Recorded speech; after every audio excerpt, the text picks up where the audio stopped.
दोस्तों और साथियों, उमर और मेहरबान नाम के दो लड़के आते हैं। फारूक नाम के लड़के के पास अपने मोहल्ले में ही पहुंचते हैं और उसको अपने साथ चलने के लिए कहते हैं। क्योंकि फारूक उनको पहले से जानता था, पहचानता था, इसलिए वह बिना कुछ सोचे समझे उनके साथ चल देता है। यह तीनों को दोस्त कह लो इनको या साथी कह लो, ये तीनों जंगल पहुंचते हैं और जंगल में पहुंचने के बाद जिस फारूक को यह अपने साथ बुला के लाए थे, इसको भरोसे में लेकर के आए थे कि वहां चलकर बियर पिएंगे, बैठकर पार्टी शार्टी करेंगे। फारूक को नहीं पता था कि अभी कुछ मिनटों में उसके साथ क्या होने वाला है।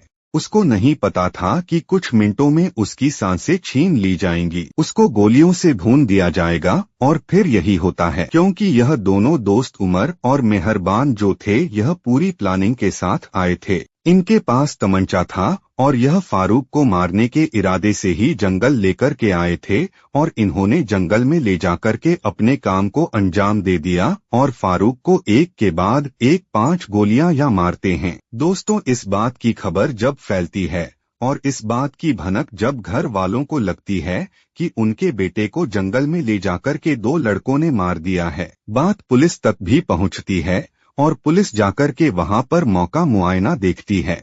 देखा कि फारूक की लाश पड़ी हुई है, वो इस दुनिया से कूच कर चुका है, उसकी सांसें उसका साथ छोड़ चुकी है। उसके बाद दोस्तों, जब पता लगा कि फारूक को यहाँ पर लेकर कौन आया था, तो जो लोगों ने उनको जाते हुए वहाँ पर देखा था, उन्होंने बताया कि उमर और मेहरबान के साथ फारूक वहाँ पर गया था। उमर और मेहरबान की धरपकड़ शुरू हो जाती है तो दोनों गिरफ्तार हो जाते हैं, क्योंकि पुलिस ने ऐसा जाल बिछाया उनको पकड़ने के लिए कि पुलिस की मेहनत रंग लाई और वो पकड़े जाते हैं। पकड़े जाने के बाद जब उनसे पूछा गया कि तुमने फारूक को क्यों मारा, तो उन्होंने जो खुलासा किया दोस्तों, वो वही खुलासा निकल करके आता है जिससे आज मर्दों की रूह कांपी हुई है। आज मर्द इतना बौखलाया हुआ है, इतना डरा हुआ है, सहमा हुआ है, वह यह सोचता है कि पता नहीं उसकी पत्नी कब उसको मरवा दे, पता नहीं उसकी पत्नी ने उसके मरवाने की सुपारी किसी को ना दे रखी हो। दोस्तों, जब से मेरठ का ड्रम कांड हुआ है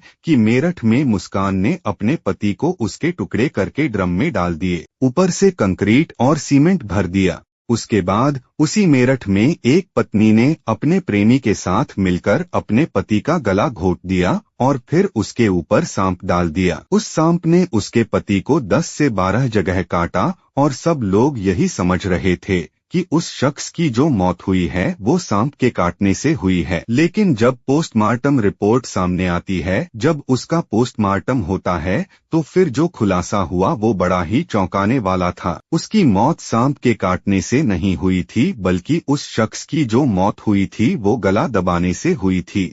जब पत्नी से पूछा जाता है, वो तसल्ली बख्श जवाब नहीं दे पाती है और फिर जब मनोवैज्ञानिक तरीके से उसको पूछा गया तो उसने कबूल कर लिया, स्वीकार किया कि अपने प्रेमी के साथ मिलकर के उसने अपने पति की हत्या की और पतियों के मरने का एक ही कारण होता है, क्योंकि उनकी बीवी, उनकी पत्नी किसी और के साथ नाजायज रिश्ते कायम कर लेती है, क्योंकि इससे उसको संतुष्टि नहीं हो पाती। जो मौजूदा उसका शौहर या पति होता है, या तो वो उससे उसकी संतुष्टि नहीं हो पा रही है या फिर वो उसको पसंद नहीं करती है। मैं उन औरतों से कहना चाहता हूँ जो इस तरह के खेल मर्दों के साथ खेल रही है, जो इस तरह के खेल लोगों के साथ खेल रही है और फिर उनको अपने प्रेमियों के साथ मिलकर मौत के घाट उतार रही है। आपको अगर अपना मर्द, जिस मर्द के साथ आप शादी के बंधन में हो, अगर वह पसंद नहीं है तो उसको आप छोड़ दो, उससे तलाक ले लो या घर से चली जाओ। आप यह क्या काम कर रही हो कि अपने प्रेमी को बुला करके अपने पति को मार दिया? क्या अपने पति को मारने के बाद तुम खुश रह सकती हो? कभी नहीं। तुम्हारा ठिकाना जो होगा वह जेल होगा। और ऐसे एक नहीं बल्कि कई केस सामने आ चुके हैं।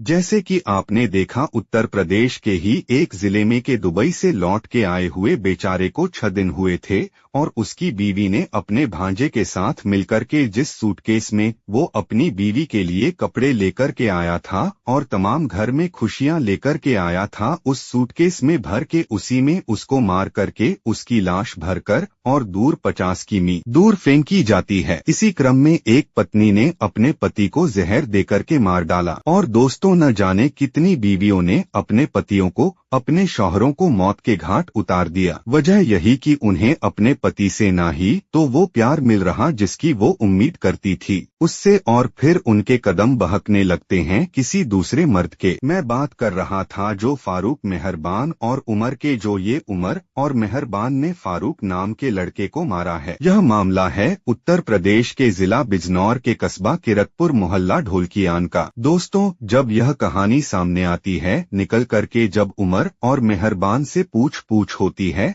पुलिस उनसे पूछती है कि तुमने क्यों मारा फारूक को, तो वो बताते हैं कि फारूक की जो बीवी थी अमरीन, उसके साथ मेहरबान के नाजायज रिश्ते थे। उसके साथ मेहरबान का चक्कर चल रहा था पिछले 5 सालों से। दोस्तों, इतना लंबा प्रेम प्रसंग चलता आ रहा था, और इतना लंबा प्रेम प्रसंग जब चलता है तो जाहिर बात है कि ऐसा ना हो कि घर में रहने वाले लोगों को पता ना चले, शौहर को पता ना चले या आस पड़ोस वालों को भी पता चल जाता है। ऐसे मामलों में ज्यादातर जो मामले होते हैं वह प्यार मोहब्बत के औरत इतनी आगे निकल जाती है, उस प्यार में, दूसरे के प्यार में, नाजायज रिश्तों में इतनी आगे निकल जाती है कि अब उसको अपना शौहर, अपना पति बुरा लगने लगता है, क्योंकि वो उस पर नजर रखने लगता है। जब क्योंकि पाप का घड़ा जो होता है ना एक दिन फूट ही जाता है।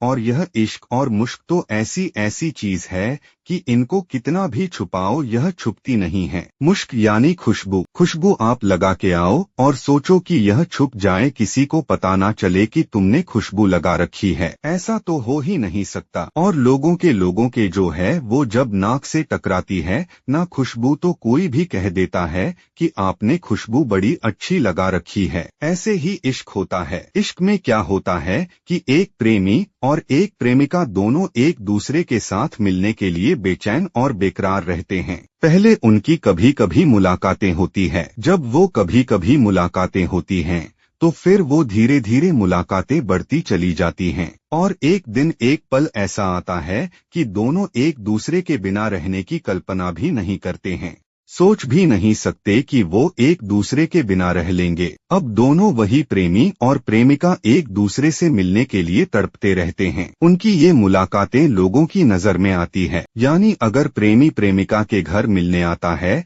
तब लोग आसपास के या घर वाले देख के यही अंदाजे लगाते हैं कि यह बार बार यह आदमी क्यों आ रहा है। तो अक्सर ऐसे मामलों में, जो अमरीन और मेहरबान के मामले में भी यही हुआ और तमाम औरतों के मामले में यही होता है। अब जब बार बार मेहरबान अमरीन से मुलाकात करता है, लोगों की नजर में भी आता है, यहाँ तक कि फारूक को भी इस बात का पता चल जाता है। वो अपनी बीवी को, अमरीन को, बहुत समझाता है, कहता है कि यह ठीक नहीं है, तुम जो कर रही हो वो गलत कर रही हो, तुम मेरे साथ बेवफाई कर रही हो, दूसरे आदमी के साथ तुम्हारा चक्कर चल रहा है, गैर आदमी है। एक औरत का अपने शौहर को छोड़कर के किसी गैर मर्द के साथ इस तरह के ताल्लुकात बनाना अच्छी बात नहीं है। ना ही यह मजहबी एतबार से सही है और ना ही यह दुनियावी एतबार से सही है, ना ही यह समाज की नजर में अच्छा जाना जाता है और ना ही किसी भी धर्म में इसको अच्छा माना जाता है। एक औरत, एक पतिव्रता औरत वही है, एक सच्ची और सही औरत वही है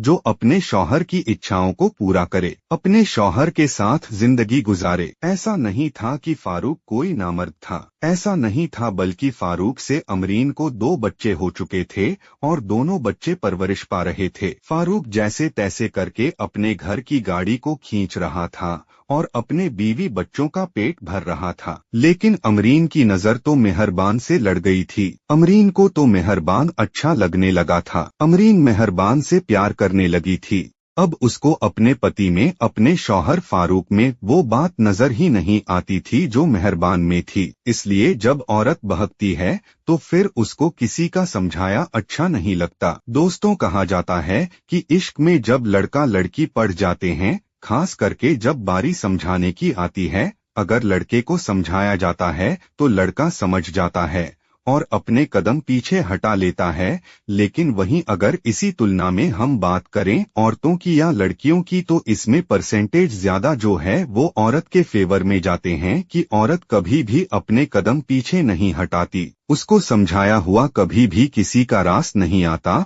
और वो उस इश्क में आगे बढ़ती चली जाती है।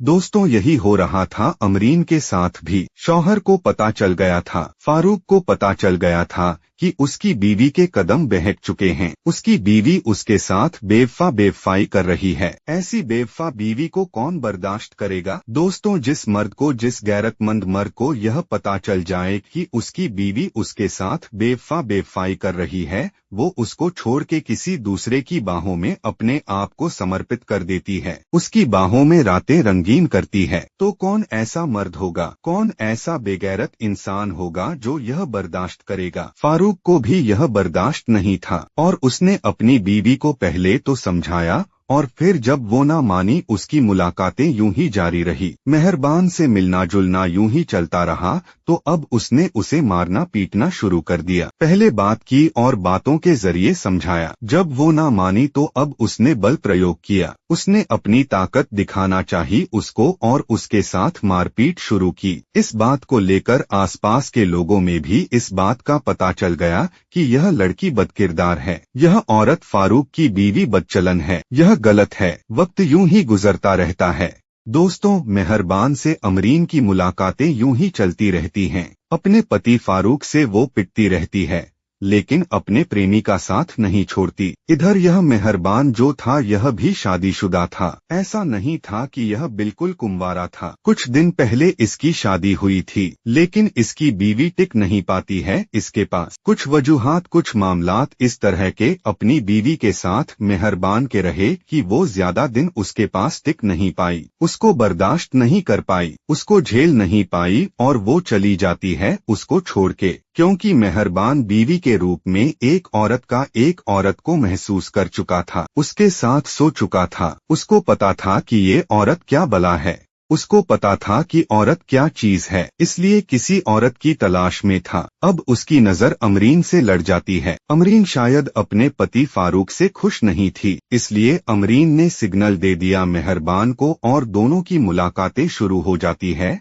और मुलाकात शुरू हुई तो अब लोगों की नजर में आ गई। लोगों की नजर से होते हुए फारूक तक जब वो बात पहुंची तो उसको बर्दाश्त ना हुआ और बीवी को उसने समझाया ना समझी तो मारना पीटना शुरू कर दिया। अब यही बात अमरीन को खलने लगी और यही बात उसको नागवार गुजरी कि उसका पति उसके रास्ते का कांटा है, वो रोड़ा है, उसके आगे वो दीवार बनकर खड़ा है, वो उसके प्रेमी से उसको मिलने नहीं देगा। अब वो अपने प्रेमी मेहरबान से कहती है कि अगर तुम मुझे पाना चाहते हो, अगर तुम मेरे साथ जिंदगी गुजारना चाहते हो, अगर तुम मुझे इसी तरह से हमेशा मेरा फायदा उठाना चाहते हो, तो फिर तुम्हें मेरे शौहर को रास्ते से हटाना होगा, क्योंकि फारूक को हमारा मिलना पसंद नहीं है। जब तुम मेरे पति को, मेरे शौहर को रास्ते से हटा दोगे तो हमारा कांटा, हमारा रास्ते का कांटा हट जाएगा और फिर हम आराम से मिल सकते हैं, कोई हमें रोकने टोकने वाला नहीं होगा। अब दोनों के सर पर शैतान सवार हो जाता है। मेहरबान और अमरीन के घर पर प्लान बनाते हैं। इस तरह का प्लान बनाते हैं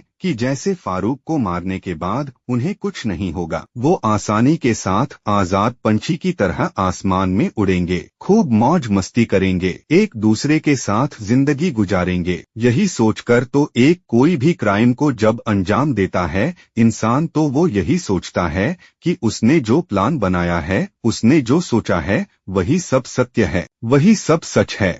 उसने यह नहीं सोचा होता है उस वक्त में कि पुलिस उन्हें पकड़ लेगी, उनका ठिकाना जेल होगा। ये नहीं सोचते, इस बात का अंदाजा नहीं लगाता। अगर कोई भी मुजरिम जुर्म करने से पहले, क्राइम करने से पहले अगर यह सोच ले कि उसकी जिंदगी जेल में कटेगी, तो वो क्राइम करने से पहले कई बार सोचेगा और शायद किसी हद तक कई गुना नहीं, बल्कि मैं कहता हूँ कि 75% क्राइम ही ना हो। बहुत कम ऐसे लोग होते हैं जो यह सोचते हैं, यार जो होगा देखा जाएगा, जेल भी काटनी पड़ेगी तो मैं काट लूंगा। लेकिन मैं उसको जिंदा नहीं छोड़ूंगा या इस काम को मुझे करना ही करना है। ऐसे बहुत कम लोग होते हैं, लेकिन ज्यादातर लोग यही होते हैं कि हम पकड़े नहीं जाएंगे, हम बच जाएंगे, हमारा पता ही नहीं चलेगा किसी को, लेकिन कानून के लंबे हाथ उन तक पहुंच जाते हैं। अमरीन अपने पति की मौत का उससे षड्यंत्र रच रही थी मेहरबान के साथ, और मेहरबान कबूल कर लेता है कि ठीक है अमरीन, जब तुम चाहती हो कि तुम्हारा पति इस दुनिया में ना रहे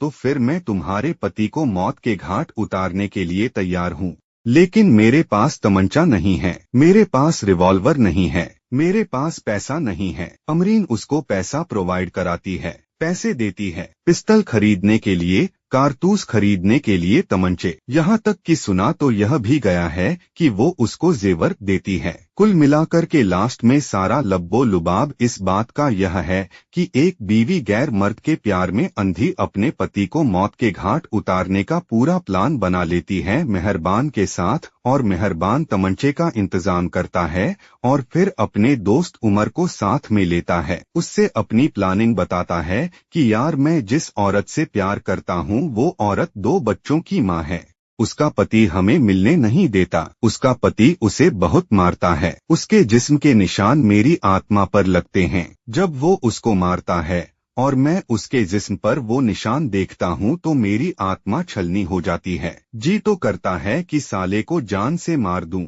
उमर कहता है तो फिर मामला क्या है? कहने लगा कि यार आज इस काम को अंजाम देना है। उमर उसके साथ तैयार हो जाता है कि दोस्ती की खातिर मैं तेरे साथ चलने के लिए तैयार हूँ। बहुत कम ऐसे लोग होते हैं जो यह सोचते हैं यार जो होगा देखा जाएगा, जेल भी काटनी पड़ेगी तो मैं काट लूंगा, लेकिन मैं उसको जिंदा नहीं छोड़ूंगा या इस काम को मुझे करना ही करना है। ऐसे बहुत कम लोग होते हैं, लेकिन ज्यादातर लोग यही होते हैं कि हम पकड़े नहीं जाएंगे, हम बच जाएंगे, हमारा पता ही नहीं चलेगा किसी को, लेकिन कानून के लंबे हाथ उन तक पहुंच जाते हैं। अमरीन अपने पति की मौत का उससे षड्यंत्र रच रही थी मेहरबान के साथ, और मेहरबान कबूल कर लेता है कि ठीक है अमरीन, जब तुम चाहती हो कि तुम्हारा पति इस दुनिया में ना रहे तो फिर मैं तुम्हारे पति को मौत के घाट उतारने के लिए तैयार हूँ। लेकिन मेरे पास तमंचा नहीं है,